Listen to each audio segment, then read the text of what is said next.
Hello everyone, how are you all? So today I will discuss about the characteristics of a good classification. In previous class we are discussing about the basis of the classification and objective of the classification, and today will the characteristics of a good classification. अपन जो भी classification करते हैं उसकी मतलब कि characteristics क्या होने चाहिए एक अच्छे गुड क्लासिफिकेशन के। तो फर्स्ट वन इज द कॉम्प्रेहेंसिवनेस। इसका मतलब क्या है कि data should be completed, data should be completed मतलब कि हमारा डाटा है वो पूरा होना चाहिए। नो आइटम्स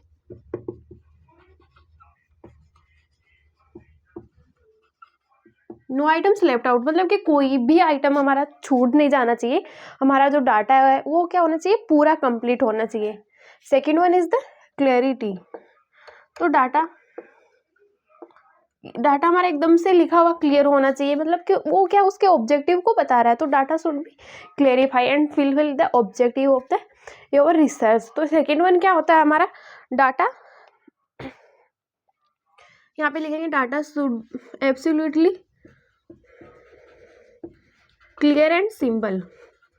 तो हमारा जो डाटा है वो बहुत ही क्लियर होना चाहिए एंड सिंपल होना चाहिए। होमोजेनिटी का मतलब होता है कि हमारा डाटा है वो एक सिमिलर होना चाहिए, मतलब कि उसके ऑब्जेक्ट जो भी ऑब्जेक्टिव से वो उसको पूरा कर रहा हो। तो यहाँ पे क्या होना चाहिए, group must be similar.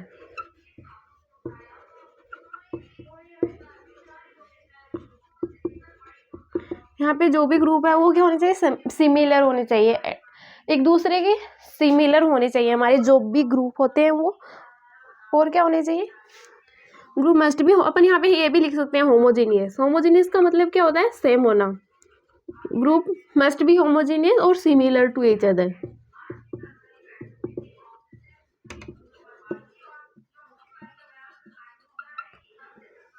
Homogeneous का मतलब भी क्या होता है, हमारा डाटा है वो क्या होना चाहिए, सेम होना चाहिए। और सिमिलर टू ईच अदर का मतलब है सूटेबिलिटी।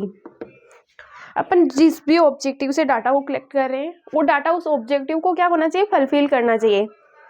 हमारा कोई पर्टिकुलर, अपन किसी पर्टिकुलर फील्ड के बारे में डाटा कलेक्ट कर रहे हैं तो हमारा वो क्या होना चाहिए, वो उस डाटा को एक क्लासिफिकेशन कर रहे हैं तो वो उस पर क्या होनी चाहिए, सूटेबिलिटी होनी चाहिए। डाटा क्या होनी चाहिए, सूट होने चाहिए। तो यहाँ पे अपन लिख देंगे suit the objective of the investigator. तो इन्वेस्टिगेटर जिस भी ऑब्जेक्टिव से डाटा कलेक्ट कर रहा है तो वो क्या होना चाहिए, उस पर सूट होना चाहिए।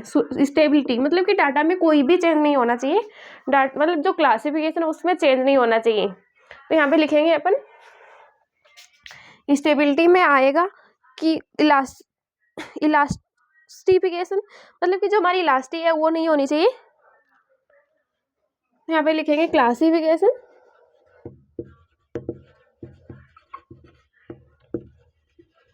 should be not change। तो यहाँ पे जो हमारा क्लासिफिकेशन है वो क्या होना चाहिए, चेंज नहीं होना चाहिए जब तक कि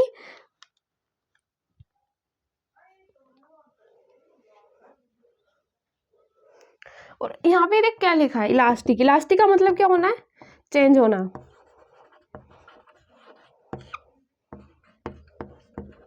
और यहाँ पे ऊपर लिखा क्या है ना, स्टेबिलिटी, मतलब कि एक स्टेबिलिटी होनी चाहिए उसमें, डाटा अपन क्या बार बार चेंज नहीं कर रहे हैं। और नीचे क्या लिखा है, इलास्टिक की चेंज होना चाहिए। लेकिन यहाँ पे इसका थोड़ा सा अलग मतलब है कि जब अपन एक सेम ऑब्जेक्टिव पे काम कर रहे हैं तो हमारा डाटा क्या चेंज नहीं होना चाहिए, लेकिन अपन डाटा को चेंज भी कर सकते हैं। तो क्लासिफिकेशन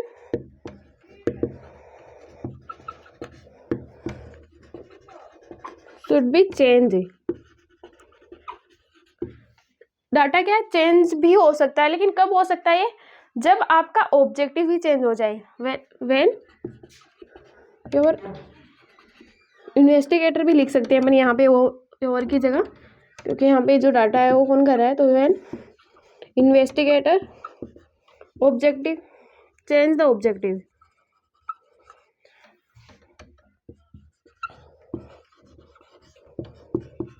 जब अपन एक ही ऑब्जेक्टिव से डाटा कलेक्ट कर रहे थे तब हमारा चेंज नहीं होना चाहिए, लेकिन जब अपना ऑब्जेक्टिव ही चेंज कर दिया है। पहले मैं मतलब कि डाटा कलेक्ट कर रही थी जेंडर इनइक्वलिटी इंडेक्स पे, मैं देख रही थी कितने लोग पढ़े लिखे हैं, कितनी गर्ल्स पढ़ी लिखी हुई है, कितने जो मेल है वो पढ़े लिखे हुए हैं। फिर मैंने एकदम से मेरा रिसर्च का टॉपिक ही चेंज कर दिया। पहले मैं जेंडर इनइक्वालिटी इंडेक्स पे देख रही थी कितने एजुकेटेड मेल हैं कितने फीमेल है, फिर मैंने एकदम से ही टॉपिक ही चेंज कर दिया। मैंने टॉपिक ही एकदम से चेंज कर दिया। मैं देख रही हूँ पब्लिक एक्सपेंडिचर पे जीडीपी कितनी इंक्रीज हो रही है। तो अगर ऐसा कुछ हो तो अपन को क्या करना चाहिए, हमारे जो क्लासिफिकेशन है उसको चेंज कर देना चाहिए। In the case of the जब अपन हमारा ऑब्जेक्टिव ही चेंज कर रहे हैं। तो ये 6 कैरेक्टरिस्टिक्स है एक अच्छे क्लासिफिकेशन के। First one is the comprehensive का मतलब कंप्लीटनेस, क्लैरिटी मतलब कि डाटा क्या होना चाहिए, क्लियर होना चाहिए, होमोजेनिटी मतलब कि डाटा क्या होमोजेनियस होना मतलब सिमिलर होना चाहिए, सूटेबिलिटी वो हमारे ऑब्जेक्टिव के लिए सूटेबल होना चाहिए, स्टेबिलिटी मतलब कि डाटा क्या चेंज नहीं होना चाहिए सेम ऑब्जेक्टिव के लिए, इलास्टिक जब हमारा ऑब्जेक्टिव ही चेंज हो जाए तो हमें क्या करना चाहिए, डाटा को शुड भी चेंज कर देना चाहिए।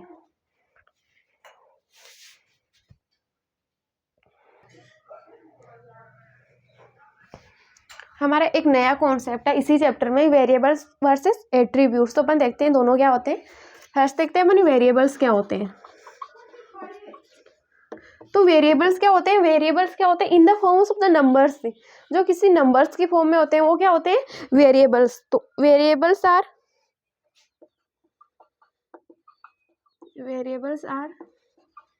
that can be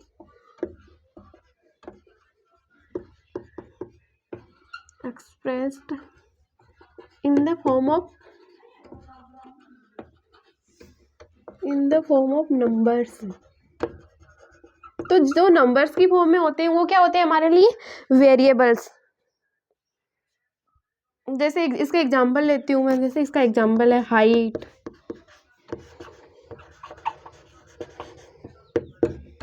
wait, as.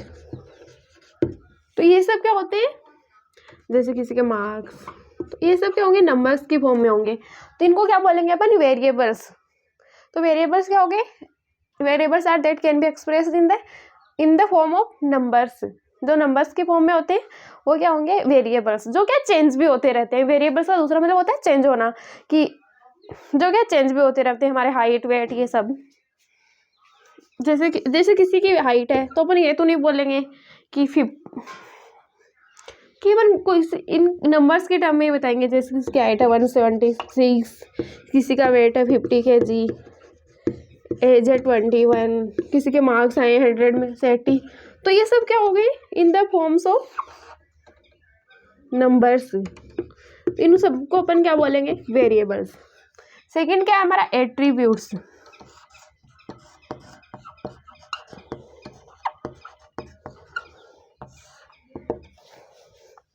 So attributes क्या होते हैं, ये नंबर्स की फॉर्म में नहीं होते हैं। ये जैसे किसी की ब्यूटी बता रहे हैं, किसी की ऑनेस्टी बता रहे हैं। तो एट्रीब्यूट्स आर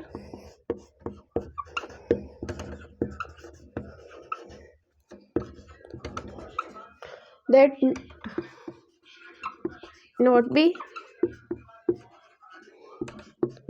expressed in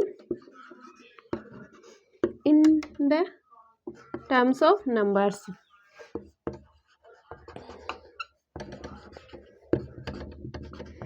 तो एट्रीब्यूट्स क्या होते हैं नंबर्स में नहीं होते। जिसके एग्जांपल है जैसे ब्यूटी,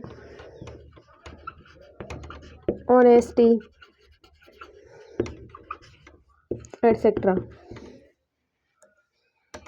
तो एट्रीब्यूट्स क्या होते हैं, जैसे ब्यूटी हो गई, ऑनेस्टी हो गई, एटसेट्रा हो गई। तो अपन को इनको ऐसा नहीं बोलेंगे कि तुम 5 kg ब्यूटी लग रहे हो। अपन किसी को ऐसे बोलेंगे तुम बहुत अच्छे लग रहे हो, तुम अच्छे लग रहे हो। तो इन द फॉर्म ऑफ द वो नंबर्स में नहीं होते। किसी को अपन डायरेक्टली बोलते हैं कि you are the looking beautiful. तो ये क्या होते हैं, ये डायरेक्टली होते हैं। जैसे अपन एग्जाम्पल ले लेते हैं राम इज वेरी ऑनेस्ट। तो राम क्या ऑनेस्ट है, वेरी ऑनेस्ट। अपन ऐसे टर्म यूज कर सकते हैं लेकिन ऐसे नहीं करते, Ram is the 50 kg honest. तो this type of the note the word use. तो एट्रीब्यूट्स क्या हो गए जिनको अपन नंबर्स के फॉर्म में एक्सप्रेस नहीं कर रहे हैं, जो मतलब कि सिर्फ और सिर्फ ब्यूटी, ऑनेस्टी एक्सेट्रा के फॉर्म में क्या रिप्रेजेंट किए जा रहे हैं।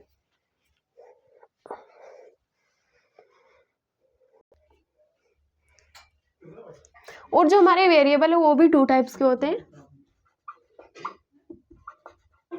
फर्स्ट वन इज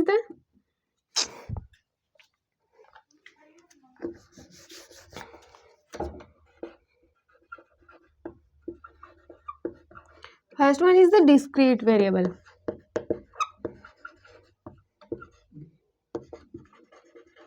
और सेकेंड वन क्या है यहाँ पे, कंटिन्यूअस वेरिएबल.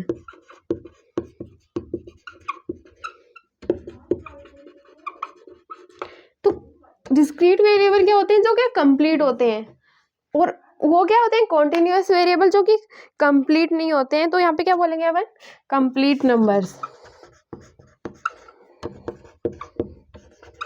जैसे मैं एग्जांपल ले रही हूँ यहाँ पे 1 2 9 11 15.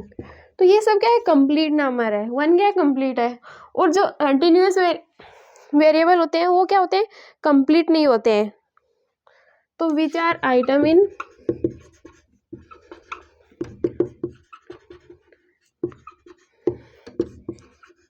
टर्म्स ऑफ फ्रैक्शन,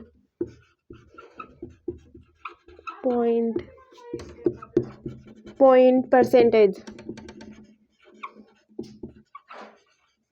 तो ये कंप्लीट नहीं होते हैं. जैसे मैं यहाँ पे एग्जांपल ले रही हूँ, जैसे 5.1 10.5 20% 50%. तो ये क्या कंप्लीट नंबर्स नहीं बता रहे हैं यहाँ पे, वो किसकी फॉर्म में बता रहे हैं हमें, पॉइंट परसेंटेज एटसेट्रा. तो यहाँ पे ये क्या है, कंप्लीट फॉर्म्स के कंप्लीट मतलब कि ये कंप्लीट नंबर नहीं है. ये क्या पॉइंट्स में, परसेंटेज में हो सकते हैं या फिर फ्रैक्शन में हो सकते हैं. तो इनको अपन क्या बोलेंगे, continuous variable. And this is the discrete variable, जो क्या होते हैं, कंप्लीट नंबर होते हैं.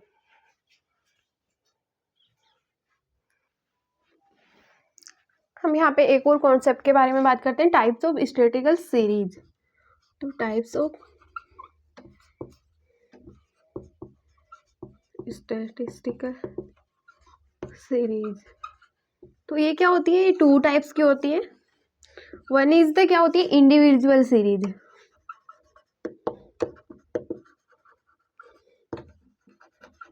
ये क्या हो गई, एक मतलब कि ये क्या है, इंडिविजुअल सीरीज. और इसको दूसरा अपन बोलते हैं इंडिविजुअल सीरीज या फिर सिंपल सीरीज. सेकंड क्या है यहाँ पे, हमारी फ्रीक्वेंसी सीरीज. और ये भी 2 टाइप्स की होती है. इसमें वन है डिस्क्रीट सीरीज, जिसको अपन बोलते हैं फ्रीक्वेंसी एरे. इसका ये दूसरा नेम है. यहाँ पे है कॉन्टिन्यूअस सीरीज, और इसको और भी बोलते हैं class interval series and frequency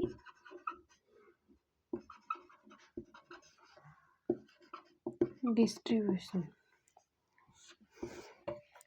तो जहाँ पे इंडिविजुअल और सिंपल सीरीज होती है, उसमें हमारे पास एक ही मतलब कि एक ही टर्म्स गिवन होता है. यहाँ पे हमारे पास जो टर्म्स होता है अपन उसको बोलते हैं एक्स. तो मतलब ये बाद में आपके काम आएगा, chapter of the central tendency, mean mode median जब भी अपन यूज करेंगे. तो यहाँ पे सिर्फ एक सिंगल कॉन्सेप्ट होता है, एक्स. सेकंड क्या है यहाँ पे, डिस्क्रीट सीरीज. इसमें हमारे पास 2 कॉन्सेप्ट होते हैं, एक एक्स होता है और सेकंड वन क्या होता है हमारे पास, एफ, जिसको बोलते हैं फ्रीक्वेंसी. और यहाँ पे क्या होता है हमारे पास, यहाँ पे भी हमारे पास मतलब कि एक्स होगा पहले, मतलब कि हमारे पास एक्स नहीं होगा, हमें वो निकालना होगा मिड वैल्यू. तो हमें पहले मिड वैल्यू निकालनी होगी, फिर हमें एफ निकालना होगा. यहाँ पे एक होता है सी एफ. तो ये क्या होता है, कंटिन्यूअस सीरीज, इसको बोलते हैं क्लास इंटरवल सीरीज, और फ्रीक्वेंसी डिस्ट्रीब्यूशन.